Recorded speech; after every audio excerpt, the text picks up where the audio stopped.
Assalamualaikum warahmatullahi wabarakatuh. Kami dari kelompok 5 akan mempresentasikan materi bahan penghantar listrik. Sebelum itu, saya akan memperkenalkan anggota dari kelompok 5. Kelompok 5 terdiri dari Julia Budi Rahayu, Ahmad Arafat, Andi Muhammad Atar, Olan Febri Setiawan, serta saya sendiri, Cindy Puspita Ayu. Secara umum, kabel adalah media penghantar tenaga listrik dari sumber tegangan listrik ke peralatan yang menggunakan tenaga listrik, atau menghubungkan suatu peralatan listrik ke peralatan listrik lainnya. Bahan dari kabel ini beraneka ragam, khusus sebagai pengantar arus listrik, umumnya terbuat dari tembaga, dan umumnya dilapisi dengan pelindung. Selain tembaga, ada juga kabel yang terbuat dari serat optik, yang disebut dengan fiber optic cable. Namun, dalam hal ini yang akan kita bahas adalah kabel yang berfungsi untuk menghantarkan energi listrik. Dalam penyaluran tenaga listrik, ada banyak faktor yang mempengaruhi baik atau tidaknya penyaluran tersebut. Konduktor penghantar dalam teknik elektro adalah zat yang dapat menghantarkan arus listrik, baik berupa zat padat, cair, atau gas. Karena sifatnya yang konduktif, maka disebut konduktor. Konduktor yang baik adalah memiliki tahanan jenis yang kecil. Pada umumnya logam bersifat konduktif, emas, perak, tembaga, aluminium, zinc, besi berturut-turut memiliki tahanan jenis semakin besar.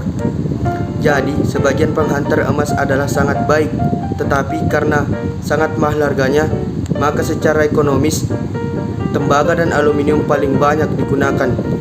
Sifat penghantar listrik diantaranya yang pertama daya hantar listrik. Arus yang mengalir dalam suatu penghantar selalu mengalami hambatan dari penghantar itu sendiri. Besar hambatan tersebut tergantung dari bahannya. Yang kedua, daya hantar panas. Daya hantar panas menunjukkan jumlah panas yang melalui lapisan bahan tiap satuan waktu. Diperhitungkan dalam satuan kilokalori per jam 0 derajat Celcius, terutama diperhitungkan dalam pemakaian mesin atas tanah. Oleh sebab itu, bahan yang dipakai untuk keperluan listrik beserta perlengkapannya. Yang ketiga, koefisien temperatur hambatan. Telah kita ketahui bahwa dalam suatu bahan akan mengalami perubahan volume bila terjadi perubahan temperatur. Bahan akan memuai jika temperatur suhu naik dan akan menyusut jika temperatur suhu turun. Yang keempat, gaya tegangan tarik. Sifat mekanis bahan sangat penting terutama untuk hantaran di atas tanah. Oleh sebab itu, bahan yang dipakai untuk keperluan tersebut harus diketahui kekuatannya, terutama menyangkut penggunaan dalam pendistribusian tegangan tinggi. Yang kelima, timbulnya daya elektromotoris termo. Sifat ini sangat penting terhadap dua titik kontak yang terbuat dari dua bahan logam yang berlainan jenis. Karena dalam suatu rangkaian arus akan menimbulkan daya elektromotoris termo tersendiri bila terjadi perubahan temperatur suhu. Yang keenam, daya elektromotoris termo. Daya elektromotoris termo dapat terjadi lebih tinggi sehingga dalam pengaturan arus dan tegangan dapat menyimpang meskipun sangat kecil. Misalnya perbedaan tegangan yang dibangkitkan tergantung pada sifat-sifat kedua bahan yang digunakan dan sebanding dengan temperaturnya. Daya elektromotoris yang dibangkitkan oleh perbedaan temperatur disebut dengan daya elektromotoris termo.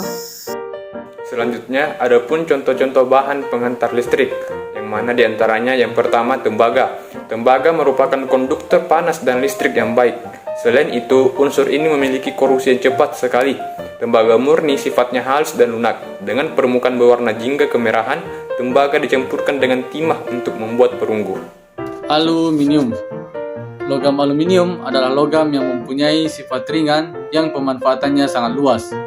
Selain ringan, juga memiliki kelebihan lain, seperti pengantar panas yang baik. Material ini dipergunakan di dalam bidang yang luas, bukan saja untuk peralatan rumah tangga, tetapi juga digunakan untuk material seperti pesawat terbang, mobil, kapal laut, dan konstruksi. Aluminium mempunyai beberapa sifat karakter fisik, antara lain memiliki berat jenis sekitar 2,65 sampai 2,8 kg, mempunyai daya hantar listrik dan panas yang baik, serta tahan terhadap korosi hingga memiliki titik lebur sampai dengan 6580 Celcius. Selanjutnya yaitu logam. Sebuah logam transisi lunak, putih dan mengkilap. Perak memiliki konduktivitas listrik dan panas tertinggi di seluruh logam dan terdapat di mineral dan dalam bentuk bebas sama sekali. Logam ini dipergunakan di dalam koin, perhiasan, peralatan meja, dan fotografi. Perak ini termasuk dalam logam leluhur seperti emas. Emas adalah logam yang bersifat lunak dan mudah ditempa. Emas sangat konduktif untuk listrik dan telah digunakan untuk jaringan kabel listrik di beberapa aplikasi energi tinggi. Emas memiliki keuntungan ketahanan korosi.